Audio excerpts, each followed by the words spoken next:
Howdy. Today we're going to talk Deadener. Hopefully through this video I'll help people avoid some of the confusion or misconceptions that I had regarding particularly mass-loaded vinyl. Okay. So also I'd like to start by saying you see me always wearing my Brand X shirt in these videos. I do specifically wear it for these videos just to give props to my buddy. One of the best alternator companies in the world, one of the kindest souls in the world as well, Jonathan Patrick. I actually have 3 of these exact shirts. I'm kind of like Inspector Gadget in those respects, where this certain color in this certain print, just something about these shirts feel different than the other colors and everything else.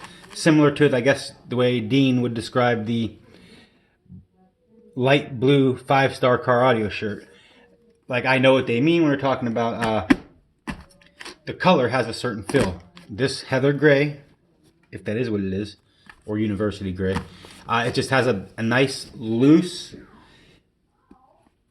kind of figure conforming yet not tight feel. Anyway, so we're going to talk sound deadening today. So in my vehicle I'm doing the full gamut. I'm going the old, CLD, CCF, MLV, which is closed layer dampeners, traditionally known as sound deadener, rubber back, foil top, CCF, closed cell foam, and MLV, mass loaded vinyl. We're also going to be using some of this as well. This is acoustic foam. This is sonic barrier, 1/2-inch acoustic foam. This would probably be used behind like behind the speaker in the door and wherever you want to absorb sound waves. This would be like what was used in, would be egg crate foam, would be another style of this, just has the egg crate dimples. So these come in, I believe they're 24 by 30 inch sheets, or I'm sorry, 18 by 30 inch sheets. And they have pressure sensitive adhesive. Very, very sticky actually. These are $9.95 a piece from Parts Express with sonic barrier, acoustical foam. Okay, now here is the star of the show somewhat. This is the sonic barrier MX-4, which has I believe a 63 mil butyl layer and a 3mm CCF layer. This is their big pack. Let's see if I can get you a shot of it. I don't really want to cut any of this shit up. So this is your CCF layer. You can see it's sandwiched in there. We'll give a real-time micrometer reading of. I'm trying to keep these videos short. I kind of tend to trail off on bullshit sometimes. And okay, all right. So let's see what we got millimeter wise. Now I'm just gonna lightly do this because I don't, you can. So we're measuring total with no compression, about 4.2 millimeters thick. Okay, so what's going on with this? This is the same exact stuff as SoundSkin's combo product. There's quite a few combo products out there from different sound deadening companies. One of the people who's really up on their game regarding sound deadening is Nick Apicella, whatever. Through listening to his interview on Everyday Audios, he even says himself it's all coming from the same place, depends on how you get it spec'd.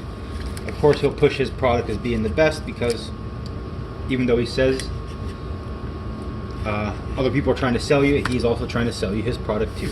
Understandable, got money, time invested into it, but yeah, I'm gonna drive sales towards me. But either way, so how this is gonna work is this stuff's going to go on the inside door panel. Like when you take your door card off, you have your outer skeleton that you can see with the holes and the one that's closest to you, and then you have the one you reach through that little hole. then it's your outer door skin, like your sheet metal to the outside, the inside of that. So this is going to go edge to edge in there. It'll give me my butyl layer and my CCF layer. I don't believe you need MLV inside there, as it would also prove to be pretty fucking hard to deal with. And being that MLV needs full coverage, no seams, you're really not going to get it to work in there. So after this is laid in the inside door skins, in key areas I'll have the acoustical foam, namely behind the speaker itself. And this can also be used as a decoupling layer if you cut it in strips. I don't know why you want to waste such an expensive thing. You can just use like weather stripping, but you can use this around wiring harnesses, and it'll also decouple door panel to the MLV. So now we have the outer door skin, the one that you can see the skeleton, I would call it, with the hole in it that you reach through to get to the inside door skin. That's also going to get I'm on the fence how I'm going to do that, because I also have some regular 80 mil butyl ordered with some standalone CCF. This is son of a bitch. This is some Amazon stuff. There's two products on Amazon. There's this Sills, and there's Noiko Red. This is $5 cheaper than Noiko, and I bought it because of that. As I'm into a lot of deadening here, I'll give you a little quick look. So that's a case, 15 square feet. That's a case of that CCF, and then see what we got going on here. So we got 4 cases of MX-4, 8 rolls of ½ pound per foot MLV with pressure sensitive adhesive. Then we got a full roll, 100 square feet of 1 pound per square foot MLV with no adhesive.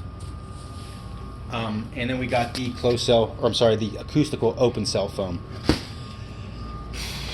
I kind of went a little overboard. You know, you shouldn't order stuff in haste, I guess. But I ran into the problem where I'm in the middle of a job and I just ran short. And sometimes running short on something, it sucks. Especially when it, you know, it's like buying power wire and not having enough. Like, it doesn't happen to be, you know, you're not just a foot short, now you're 20 feet short, because you sure as hell ain't gonna splice that piece into it. So certain things I like to have a full run of, and I just do. So as far as doors go, you have your MLV CCF combo on the inside. I think that's all of it. Nice little knife. This comes in handy when I'm doing the car stuff. Sharp. It's the CRT M16, 20 bucks at Walmart. Somewhere in that car is my Benchmade. I don't know where the hell it's at. It's nice to lose a $250 knife. Alright, so this is the straight up standalone. Standalone, I mean not being combined or comboed to anything. Come on, man. Alright, here we go. So here's the CCF layer. This is pretty decently thick CCF, as you can see. And this also has a self-stick adhesive on it. I'll cut a little piece of this. No, I'm not cutting a piece of it. Hell with that. We'll just unroll it. Alright, so here we go. It's a little thicker than the layer that's on. Is it? It's maybe. No, it's the exact same thing. It might be a 32nd thinner, just the combo. So anyway, so what this will have done to it is this will be attached to the butyl on the inner door skin, or I may use MX-4. Depends on how ease of placement. Like being at the outside door skins are easy to access, I might just use a butyl Ccf MLV layer, not the combo product. The combo product I'm saving for the tight spots, like up under the dash, up on a firewall, just real tight spots that are going to be a pain in the ass to lay 2 layers on, you know, like one layer's in, God, I gotta do that again and then again for the 3rd time for the MLV. So that's what we're going to save the majority of this MX-4 for. Now there's a couple different combo products out on the market. You have your combos of butyl and CCF, which is MX-4 and I believe Sound Skins or Sound Barrier makes, not sure. Then there's Second Skin. Then I believe Luxury Liner Pro is the combo product from Second Skin, and that is a closed cell foam and an MLV layer. I personally went with the combo of butyl and CCF because in places where I want to use my closed cell foam, you know, there might not necessarily be a need for the MLV over top of that, and plus the MLV is going to make it stiff.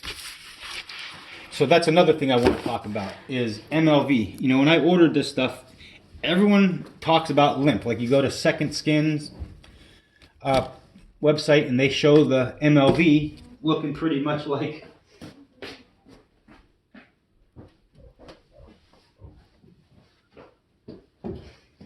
they show it looking pretty much limp, like vinyl. Okay. So naturally, when I get my order of my sonic barrier, lightweight, 1/2 pound per square foot, see what I'm saying? It's not limp. I mean, it's limp to a degree, but I was concerned with it. Like, what the fuck am I going to do? A buddy of mine that I bounce audio questions off of, buddy through the internet, Vega, Hi-Fi Vega, he told me that's how all MLV is. Me being a stubborn hardhead, you know, I had to see it for myself. So I thought maybe this was something different, you know. Sound Skins was put, or I'm sorry, Sonic Barrier, Parts Express. Sonic Barrier is actually Dayton Audio, by the way. Had something unique maybe. Maybe I ordered the wrong stuff. He was saying it gets very limp and pliable once heat's put to it. Which it does. I put some heat to it and it turned into basically the consistency of this. But I should have tried that before ordering this 100-foot roll over there.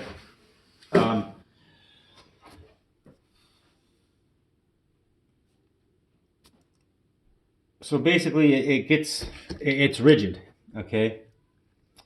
And so I ordered the other stuff because it looked in the description very limp, you know, limp like this. And even SoundSkin's description of it calls it limp, and they show it looking like fucking paper pretty much. Turns out it's not the case, and now I have 100 square feet of extra MLV. But that's going to be fine because I'm going to take the MLV, I'm going to lay out a Deadener, 80 mil Deadener, closed cell foam, and I'm going to lay a whole one section of that 100 square foot roll over there, just one continuous piece of MLV. It's going to ride up the back seat, contour, everything. It's even going to go across the trunk opening. I'm going to lay it out. And then I'm going to cut the opening for the trunk to fire through because I'm doing a trunk baffle with Image Dynamics ID Max 12s. That I've yet to even measure if they'll fit. That's pretty much it. I got a little bit of fab work to do with being that Ford uses these speakers.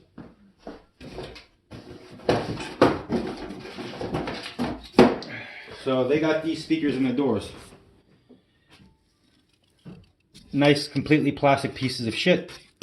There's no depth in the doors because right behind this in the front doors is your damn window, your window frame. You literally got this basically touches that. It's maybe a freaking,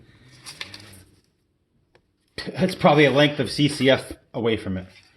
So naturally trying to stuff my Focal Flax Evos in there, I need 1.25 inches out. That presents a bit of a problem the way the front door panels are shaped, where the speaker grill is. To get that out, I'm going to have to, you know, cut the factory grill out, which I always wanted to use aftermarket grills showing in an install. But this one, it's going to actually come past on the outside of the door panel into more structural looking areas of the like the armrest. So it's going to be cut out to where some non-speaker grill is going to have to come out with it.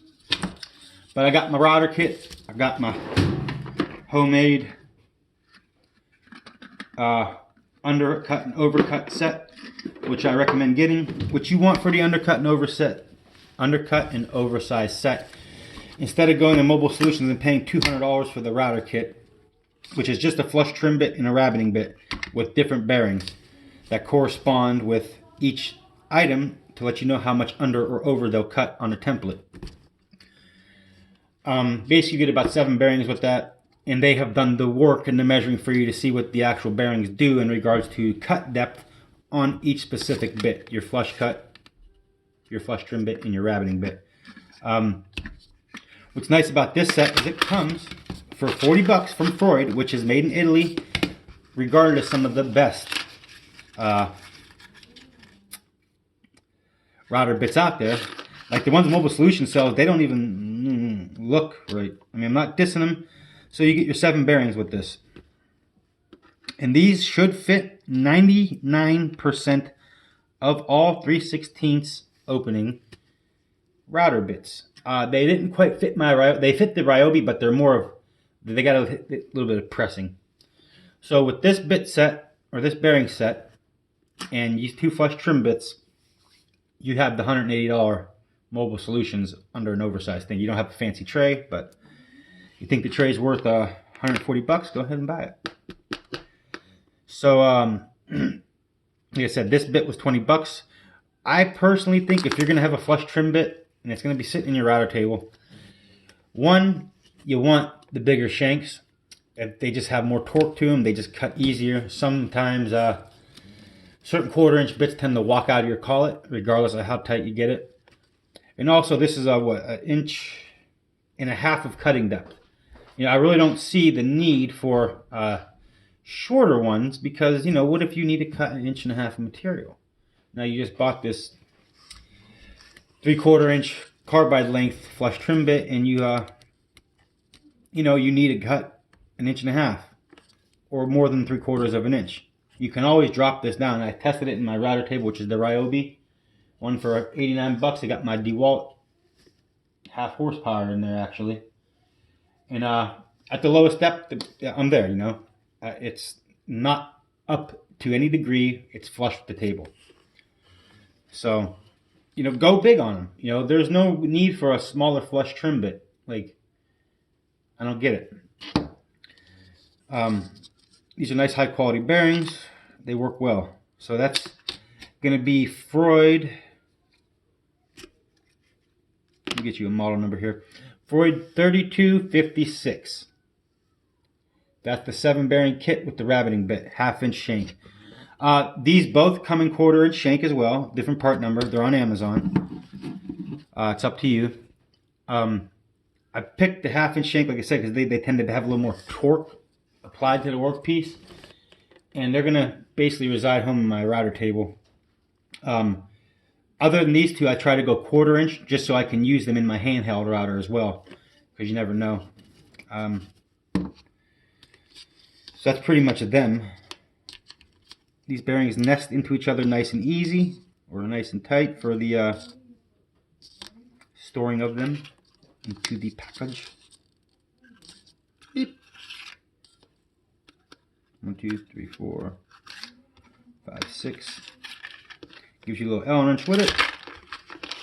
Yes, I have a lot of work ahead of me with this install. No garage, so it's a little bit fun. But there we go. That's what I wanted to tell you about the Deadener. If anybody ever has any questions regarding any of the products that I have, you can feel free to message me on Facebook. It's Aaron, Kiss Audio Tedessa, or drop a comment. I will answer comments. I have no life other than car audio and my children. And, you know, I live and breathe this stuff. So you have a nice day, and hope everything works out for everybody in their installs.